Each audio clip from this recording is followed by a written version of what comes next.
برای چشم و ابرویت دلم گم زند و چه برای یاد شیرینت دلم گم زند و چه همیشه بودی همراهم تو بودی غم گسار من برای آن لحظه شیرین دلم گم زند و چه دلم گم زند و چه همیشه دو چشمانت برا همچار همیشه راه پاییدی به ناگه خانت رفتم همه کردی بس شدی بروی دهلیزی خانت و چه برایم جای می کردی بگیردی من همه اوچه گمه پروانه می گردیدی دلم گم زند و چه برای آن لحظه شیرین کجا شد کجا آن لحظه شیرین کجا رفت هم دمی دیرین کجایی یا چه جان و خیر که تنهایم منی مسکین دلم گم زند و چه گذارم سر به زانویت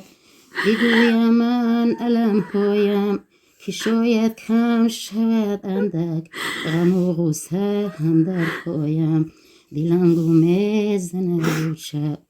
برای فرزندانی ره دارد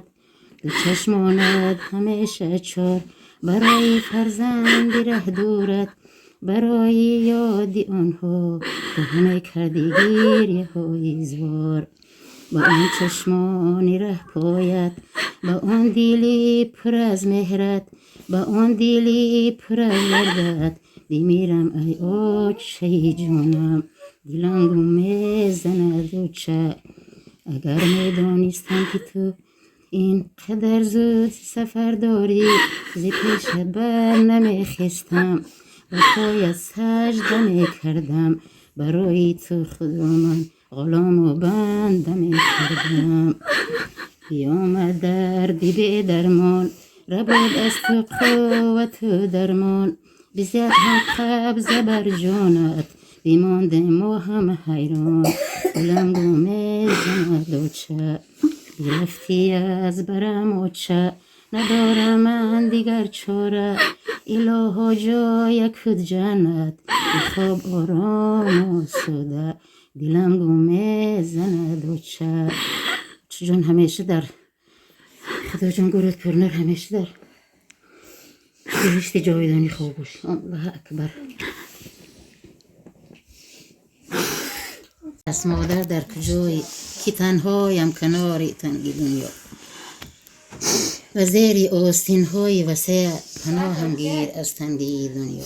دو دستانم به کتفانت گذارم فرو ریزم علم های دلم را حکایه گویم و تدبیر سازی همه غم و همه درد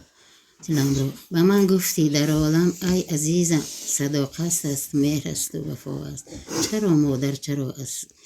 چی نگفتی خیانت دست جبر است و جفا است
تمام مردم برای